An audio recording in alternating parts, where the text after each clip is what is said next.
అందరికి నమస్కారం. నేను శిరీష. ప్రస్తుతం మనతో పాటు ఉన్నారు ప్రముఖ ఆధ్యాత్మికవేత్త శ్రీ విద్యా ఉపాసకులు శ్రీమతి గీతా కుమార్ గారు. అమ్మతో మాట్లాడతాం.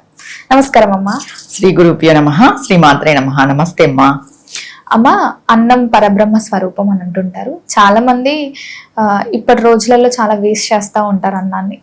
చాలా పక్కన వెళ్ళి కొంతమందిని చూస్తూ ఉంటే అది లేని వాళ్ళు కూడా ఉన్నారు. ఆయన కొంతమంది వేస్ట్ చేస్తూ ఉంటారు. ముఖ్యంగా అన్నం తినేటప్పుడు కొంతమంది చాలా తప్పులు చేస్తున్నారు. అన్నం చాలా వరకు చూస్తే అన్నం తినగానే అదే కంచంలో చేతులు కడుగుతుంటారు. నిజంగా శాస్త్రం ప్రకారం అలా కడగొచ్చా? దానికి ఏమైనా నియమాలు ఉన్నాయా? అసలు అన్నం తినేటప్పుడు ఎలాంటి నియమాలు పాటించాలంటారు? ఒకసారి. అన్నం తినేటప్పుడే కాదు, అన్నం వండేటప్పుడు కూడా నియమాలు పాటించాలి. ఫస్ట్ అన్నం పరబ్రహ్మ స్వరూపం అని మనం ఎప్పుడు చెప్పుకుంటాం. తర్వాత అన్నదాత సుఖీభావ అని పెట్టిన వాళ్ళకు మనం వాళ్ళ మేలు కోరి ఇది కూడా చెప్పుకుంటాం. అన్నము అనంటే ఇక్కడ జనరల్గా ఏంటి అంటే మనం తినే ఆహారం అని కాదు, మన శరీరానికి పుష్టినిచ్చేది. ఖచ్చితంగా దానికి తగిన గౌరవం మనం ఇవ్వాలి. చెప్పాలంటే జనరల్గా ఒక మనిషి బాగాలేక హాస్పిటల్లో అడ్మిట్ అయిపోతే ఫుడ్ అనేది ఉండదు. అప్పుడు మనకు బాగా తెలుస్తుంది ఫుడ్ విలువ. ఏదైనా కూడా లేనప్పుడే తెలుస్తుంది. అలాంటిది మనం రోజు తినే అన్నానికి ఎందుకు రెస్పెక్ట్ చేయం? ఇప్పుడు ఈ కాలంలో పిల్లలకైతే అస్సలు లేదు. టీవీలు చూసుకుంటూ తినడము, ఫోన్లు చూసుకుంటూ తినడము, ఫోన్లో మాట్లాడుకుంటూ తినడము మనం జనరల్గా చూస్తున్నాం. తర్వాత అన్నం వండేటప్పుడు కూడా చాలా నియమాలు ఉంటాయి. అంటే ఏం నియమాలమ్మా అని మీరు అడగచ్చు. ఫస్ట్ మనం అగ్నిహోత్రుడికి నమస్కారం చేసుకొని స్టవ్ వెలిగించుకోవాలి. ఫస్ట్ దీనికి ముందు మనం స్నానం చేసి శుచిగా బట్టలు ధరించి ఉండాలి. దీని తర్వాత వండే వాళ్ళ మనస్తత్వం కూడా బాగుండాలి. వండే వాళ్ళ మనస్తత్వం బాగుంటే తినే వాళ్ళ మనస్తత్వం ఆటోమేటిక్గా బాగుంటుంది. అంటే కొంతమంది ఇండ్లలో పిల్లలు కోపిస్తులాగా తర్వాత డిసిప్లిన్ లేకోకుండా ఎందుకుంటారు చెప్పు? వాళ్ళ ఇంట్లో ఎవరైతే పెద్దలు వంట వండుతుంటారో వాళ్ళు సరిగ్గా వండకపోవడం వల్లనే. అంటే ఈ విషయం చెప్తే అందరు నన్ను అనుకుంటారేమో కానీ జనరల్ గా అంటే అలా ఎలా చెప్తారు మీరు, డిసిప్లిన్ కి దానికి ఏం సంబంధము అని. ఎప్పుడైతే వంట ప్రిపేర్ చేసే వ్యక్తి యొక్క మనస్తత్వం కామ్ గా, క్వైట్ గా, మనశ్శాంతిగా, దైవారాధనలో ఉండి వంట చేస్తారో అది తిన్న వాళ్ళకి శరీరానికి పడుతుంది కదా, అది బ్లడ్ లో కలిసి వీళ్ళు కూడా అలానే బిహేవ్ చేసేలాగా జరుగుతుంది. ఇదేదో ఒక్కరోజు ప్రాసెస్ కాదు, ఇది జీవితాంతము. ఇప్పుడు ఒక 6 నెలలు మనం అంటాం కదా, 6 నెలలు వాళ్ళతో సవాసం చేస్తే వీళ్ళు వాళ్ళు అవుతారని సామెత ఉంది. ఒక 6 నెలలు ఒకరి చేతి వంట మనం తిన్నాము అంటే ఖచ్చితంగా వాళ్ళల్లో ఉన్న క్వాలిటీస్ మనకు వచ్చేస్తాయి. అవి మంచి అయినా కానీ చెడు అయినా కూడా. చెడైనా వస్తాయి. మంచి వచ్చేటప్పుడు చెడు రాకోకున్నట్టు ఎందుకు ఉంటుంది? చెడు ఇంకా ఫాస్ట్ గా వస్తుంది చెప్పాలంటే. అందుకు వంట ప్రిపేర్ చేసే వాళ్ళు కూడా చాలా జాగ్రత్తగా ప్రిపేర్ చేయాలి. ఎందుకంటే మీ ఇంటి యొక్క ఆరోగ్య పరిస్థితి మీ చేతిలోనే ఉంటుంది. మీ ఇంట్లో మెంబర్స్ ఆరోగ్యంగా ఉండాలి, పౌష్టికంగా ఉండాలి, శరీర పుష్టి కలిగి ఉండాలి, వాళ్ళ మేధస్సు బాగా పనిచేయాలి, వాళ్ళ తెలివితేటలు బాగా పనిచేయాలి అంటే అది మీ చేతిలోనే ఉంటుంది. అంటే దీనికి ఒక కథ కూడా చెప్తారు. ఒక బ్రాహ్మిన్స్ ఒకరింటికి భోజనానికి వెళ్తారంట. వెళ్తే స్టార్టింగ్ ఒక రూమ్ లో, ఇంకా ఎంట్రన్స్ లో ఒక రూమ్ లో ఆమె మరచెంబు పెట్టింటుందంట బయట. ఆమె వంట చేసేటప్పుడు ఆ బాబన తన చెంబు తీసుకెళ్తాడేమో అని అంటూనే వంట చేస్తుందంట. అదే ఆలోచనలోనే. అది తిన్న తర్వాత ఆ బ్రాహ్మణికి ఆ ఆలోచన వచ్చిందంట, ఈ చెంబు తీసుకెళ్ళాలి అని. చెంబు తీసుకెళ్లిపోతాడంట. తీసుకెళ్లిపోయి మరుసటి రోజు ఉదయం వచ్చి, నువ్వు నిన్న ఎలా వంట చేసావమ్మా, నువ్వు ఈ ఉద్దేశంతోనే వంట చేసినట్టున్నావు, నీ చేతి వంట తిన్న తర్వాత నాకు లేని ఆలోచన, నాకు లేని అలవాటు కూడా వచ్చింది, ఈ చెంబు నాకు తీసుకెళ్లాలని, అందుకే అలా వంట చేయకూడదు అని చెప్తారు. అప్పుడు మనం ఇప్పుడు గ్రహించుకోవాల్సింది ఏంటి? వంట చేసే వాళ్ళ ఒక మైండ్ సెట్ ఎలా ఉండాలి? వాళ్ళు ప్రేమతో ఉండాలి, ప్రేమతో పెట్టాలి, కొంచెం దైవనామస్మరణ చేస్తూ ఉండాలి. ఏదో ఆలోచన చేస్తూ అరుచుకుంటూ తిట్టుకుంటూ విసుగ్గా ఏదో ఇంకా నేనే చేయాలి అన్నట్టు కొంతమంది అలా ఫీల్ అవుతారు. ఏదో నేనే చేసి పెట్టాలి అలాంటి చెయ్యక ఆ రోజు. ఒకవేళ విసుగుంటే చెయ్యొద్దు ఆ రోజు. ఎవరికైనా అప్పచెప్పేసి ఆ వర్క్. నిజంగా చెప్తున్నా నేను ఈ విషయం. ఎందుకంటే కంప్లీట్ గా మనం తినే ఆహారము బ్లడ్ లో మిక్స్ అవుతుంది. మన శరీరానికి పుష్టిని పౌష్టికం ఇచ్చేది ఆహారమే కాబట్టి ఖచ్చితంగా మనం జాగ్రత్తలు తీసుకోవాలి. ఇప్పుడు అన్నం ఎలా తినాలి? అన్నం మన కోసం ఎదురు చూడకూడదు, అన్నం కోసం మనం ఎదురు చూడాలి. అది మనం ఇచ్చే గౌరవం అన్నానికి. ఒక ప్లేట్లో పెట్టిన తర్వాత ఫస్ట్గా మనం భూమిని కూడా శుద్ధి చేసుకోవాలి. వాటర్తో భూమిని శుద్ధి చేసి, ఇది సాధకులకి సంబంధించింది. గృహస్థులు అయితే నార్మల్ గా ప్లేట్లు పెట్టుకొని తింటారు. సాధకులు అయితే ఫస్ట్ భూమిని శుద్ధి చేసుకొని తర్వాత ఒక ప్లేట్లో అన్నం పెట్టుకొని అన్నానికి కూడా ఆచమనం చేసుకున్న తర్వాత అన్నానికి కూడా గాయత్రి మంత్రంతో సంప్రోక్షణ వాటర్ సంప్రోక్షణ చేసి తీసుకుంటారు. అది ఎందుకు తీసుకుంటారు అంటే చేసే వాళ్ళు ఏ ఉద్దేశంతో చేస్తారో తెలియదు కాబట్టి అందుకు వీళ్ళు ఇట్లా ఆ మంత్రంతో గాయత్రి మంత్రంతో సంప్రోక్షణ వాటర్ ఇది చేసుకొని తింటే ఆ దోషాలు ఏమి వీళ్ళకి రావు అని చెప్పి అలా చేస్తారు సాధకులైతే.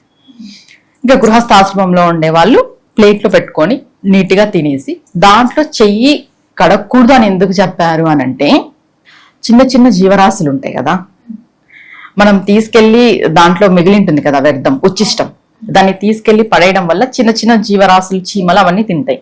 ఈ వాటర్ కలపడం వల్ల ఏమైపోతుంది అంటే అది కొంచెం స్పాయిల్ కావడము ఈ ఉద్దేశంతో కూడా చెప్పబడింది. తర్వాత ఇంకేంటి అంటే మనం తిన్న ప్లేట్లో ఎందుకు కడగకూడదు అంటే ఆల్రెడీ అది ఎంగిల్ పడి ఉంటుంది మన చెయ్యి కొంచెం, మళ్ళీ ఆ వాటర్ తో అంతా కడిగేసి దాన్ని అలానే పెట్టేయడం వల్ల ఈ జెమ్స్ ఫామ్ కావడము ఇదంతా ఉంటుంది. దానికని తిన్న దాంట్లో కడగకూడదు అంటారు. ఇంకొకటి ఏంటంటే మామూలుగా సాధకులైతే కొంచెం ఉచ్చిష్టం వదిలిపెట్టాలి. చాలా మంది ఫస్ట్ దేవుడికని తీసి పెడతారు కదా, కానీ ఫస్ట్ కంటే తిన్నది కొంచెం వదిలేయాలి. సాధకులు ఈ పని చేస్తారు, కొంచెం తిన్నది వదిలేస్తారు. అది ఎప్పుడైతే ఒక సాధకుడు తిన్న ఉచ్చిష్టము చిన్న చిన్న జీవరాశులు తింటాయో వాటికి ఇంకొక జన్మ మానవ జన్మ లభిస్తుంది అంటారు. ఎందుకు సాధకులకి అంత బలము అంత శక్తి అంటే ఎందుకే మామూలుగా మనము తర్పణాలు వదులుతుంటారు, మంత్రానికి తర్పణాలు వదులుతారు, పాలతో వదులుతారు, నీళ్లతో వదులుతారు, రోజ్ వాటర్ తో వదులుతారు, ఇలా తర్పణాలు వదులుతారు. ఆ పాలు నీళ్లు ఇవన్నీ కూడా భూమిలోకి పోతాయి కదా, చిన్న చిన్నవన్నీ గ్రహిస్తాయి కదా జీవరాశులు. అలా గ్రహించినప్పుడు కూడా వాటికి ఇంకొక జన్మ ఉత్తమమైన జన్మ లభిస్తుంది. అందుకే సాధకుల యొక్క ఉత్తిష్టాన్ని కొంచెం వదలాలి అంటారు. ప్లేట్లో వదిలి అది భూమి పైన పడేలాగా చూసుకోవాలి. డస్ట్బిన్స్ లోకి దాంట్లో కాదు, భూమిలోకి ఎస్పెషలీ. అందుకు అన్నం తినేటప్పుడు ఖచ్చితంగా ఈ నియమం పాటించాలి. మౌనంగా తినాలి, మాట్లాడుకుంటూ తినకూడదు, టీవీలు చూసుకుంటూ అస్సలు తినకూడదు, ఫోన్లు చూసుకుంటూ అస్సలు తినకూడదు. మనం అన్నం తినేటప్పుడు కూడా దైవనామ స్మరణ చేస్తూ తినాలి. ఏదో ఒకటి నామమే, కానీ మంత్రం ఉండే వాళ్ళు సాధకులైతే అది అనుకుంటూ తింటారు. ఎందుకంటే తిన్నది కూడా బ్లడ్ లో కలుస్తుంది, మంత్రం కూడా బ్లడ్ లో కలుస్తుంది. ఆ మంత్రం యొక్క శక్తి ఇంకా పెరగాలి అని చెప్పి, శరీరానికి శక్తి ఎక్కువ లభించాలని చెప్పి, శరీరంలో తేజస్సు ఎక్కువ పెరగాలని చెప్పి, అంటే అట్రాక్ట్ కొంతమంది చూస్తాం అమ్మవారి సాధకులు ఎలా ఉంటారు, మంచి అట్రాక్షన్ అట్లా ఉంటారు. దేని వల్ల వస్తుంది అది? తినేటప్పుడు వాళ్ళు ఆ మంత్రాన్ని అనుభవిస్తూ తినడం వల్ల ఆ శక్తి అనేది లభిస్తుంది. మామూలుగా మనం ఏదో అంటాం కదా, అందం అనేది బయట నుండి కాదు ఇన్నర్ నుండి రావాలి అనేది, ఆకర్షణ అందము అనేది. అది ఎలా వస్తుంది అంటే ఇలా తినడం వల్ల వస్తుంది. ఒక నామం గాని ఒక మంత్రం గాని అనుకోవడం తినడం వల్ల ఆటోమేటిక్ గా మన శరీరంలో గ్లో అనేది వస్తుంది. అమ్మ చాలా వరకు తినేటప్పుడు కూడా ఎవరన్నా పక్కింటి వాళ్ళు పిలిస్తే లీచి వెళ్ళడం, మధ్యలో ఆపేయడం, తినడం, కోపంతో కొంతమంది ఏదైనా గొడవ పడుతుంటే తింటుంటే వదిలేసి వెళ్ళిపోవడం జరుగుతూ ఉంటది. అలా చెయ్యొచ్చా నిజంగా? అంటే ఎమర్జెన్సీ అయితే లేయచ్చు. ఫర్ సపోజ్ ఎవరైనా ఇంట్లో చంటి పిల్లలు ఉంటారు, కింద పడినారు, కంపల్సరీ లేసి వెళ్ళాలి. అది ఎమర్జెన్సీ పైన డిపెండ్స్. అలా అని అరుచుకుంటూ తినడము, ఏదో పక్కింటి వాళ్ళు ఏదో నార్మల్ గా పిలిచారు వెళ్ళడము, తర్వాత వాటర్ కి దానికి చాలా మంది లేస్తుంటారు, అలా కూడా లేవకూడదు. కంచెం ముందు నుండి ఒక్కసారి కూర్చున్న తర్వాత కంప్లీట్ అయ్యేంత వరకు లేవకూడదు. ఏదైనా అత్యవసరమైన పరిస్థితి ఉంటేనే లేవాలి. అత్యవసరం పరిస్థితి ఏమి? ఎవరైనా కింద పడినప్పుడు, ఎవరికైనా హెల్త్ ఇష్యూ వచ్చినప్పుడు, ఎవరైనా జారి పడ్డం అలా జరుగుతుంది, ఎవరైనా పక్కింటి వాళ్ళకి అత్యవసరం సహాయం వస్తుంది, అలాంటప్పుడు నేను తినే వరకు నేను లేయనని కూర్చోకూడదు. అంటే మనకి ఆపత్కాల ధర్మం అని చెప్తారు మన శాస్త్రంలో. ధర్మం అనేది మారుతూ ఉంటుంది. ఒకవేళ ఆపత్కాల ధర్మము అని అంటే అక్కడ నీ నీడు ఉంది అంటే నువ్వు ఖచ్చితంగా లేసి వెళ్ళాలి. నేను తిన్నాక వస్తాను అంటే కుదరదు. ఒకవేళ ఎవరైనా ప్రాణాపాయ స్థితిలో ఉంటారు, నువ్వు వెళ్ళి నీళ్లు ఇస్తేనే వాళ్ళు బతుకుతారు, లేదు నేను తిన్నాక వస్తానంటే ఎలా కుదురుతుంది? ప్రాణం పోతుంది కదా. అంటే ఇవి జస్ట్ మనం నాలెడ్జ్ తెచ్చుకోవాలి, ఎప్పుడు లేవాలి ఎప్పుడు లేయకూడదు, ఏ సమయంలో ఏం చేయాలి అనేది ఎవరికి వాళ్ళు తెలుసుకోవాలి. తర్వాత మీరు అన్నారు కదా కొంతమంది గొడవలు పడుతూ ప్లేట్ ఇసురు చిరాక తింటారు, ప్లేట్ కూడా విసిరి కొట్టడం అలా తింటారు కదా. అలాంటి వాళ్ళకి రానున్న జన్మంలో ఉచ్చిష్టం తినే జన్మ వస్తుంది. అంటే మిగిలిపోయిన అన్నం తినే పరిస్థితి వస్తుంది. అలాంటి జన్మ ఎత్తుతారు. ఈ ప్లేట్లు విసిరుగొట్టే వాళ్ళు కానీ గొడవలు పడుతూ తినేవాళ్ళు కానీ. అందుకు అన్నం తినేటప్పుడు మనం చాలా కేర్ఫుల్ గా తినాలి. ఏదోలే అన్నమేలే, టైం అయింది తింటున్నాము, ఇంకా తినాలి కాబట్టి తింటున్నాము, ఇలా ఉంటారు చాలా మంది. నెగ్లిజెన్సీ, ఏదో తినాలంటే తింటున్నాం కాదు. దానికి చాలా శాస్త్రంలో చాలా చెప్పబడింది. మనం తింటున్నామంటే మన లోపల ఉన్న అగ్నిహోత్రునికి మనం అవిస్సులు ఇస్తున్నట్టు. అంటే మన బాడీలో కూడా అగ్నిహోత్రుడు ఉంటాడు, పరమాత్మ ఉంటాడు. ఆ పరమాత్మకి మనము అవిస్సులు ఇస్తున్నట్టు అన్నం రూపంగా. మనం హోమం చేస్తామా, హోమంలో దేవతలకు అవిస్సులు ఇస్తామా, అలాంటి దేవత అగ్నిదేవుడు మన శరీరంలో కూడా ఉంటాడు. అంటే అంటాం కదా శరీరమే దేవాలయం అని అంటుంటారు. అవునమ్మా, మనలోనే పరమాత్మ ఉంటాడు. మళ్ళీ అలాంటి పరమాత్మకి నువ్వు అన్నం రూపంలో అవిస్సులు ఇస్తున్నావు. ఆ భావనతో నువ్వు తినాలి. ఏదో నేను తింటున్నానంటే తింటున్నా అనే భావంతో తినకూడదు. అమ్మ చాలా వరకు అన్నం తినేటప్పుడు కూడా నేలపైన కూర్చొని తినకుండా మంచం మీద కూర్చొని తినడం. అంటే పూర్వం నుంచి నేలపైన కూర్చునే వాళ్ళు, ఇప్పుడు మోడర్న్ సైన్స్ మారుతుంది కాబట్టి మంచాల మీద కూర్చొని తినడం, డైనింగ్ టేబుల్ అని పెట్టుకొని తినడం అలా జరుగుతుంది. అలా బాగుంటుందా? తినొచ్చా మంచాల పైన కూర్చొని, చైర్స్ పైన కూర్చొని? అసలు మంచం పైన ఏది చేయకూడదు, పడుకోవడం తప్ప. మంచం అంటేనే అది ఇంకా అన్నిటికన్నా తక్కువైన ప్రోడక్ట్ అనేలాగే మనం చూస్తాం. దానిపైన వాటర్ కూడా తాగకూడదు. అలా అంటే మంచం పైన మామూలుగా మనం నిద్రలేసి వాటర్ తీసుకొని తాగుతుంటాం కదా, అలా కూడా తాగకూడదు అనే చెప్తారు. మంచం పైన ఏది చేయకూడదు, తినేవి తాగేవి. ఇంకా నెక్స్ట్ కింద కూర్చొని తినడమే శ్రేష్టం.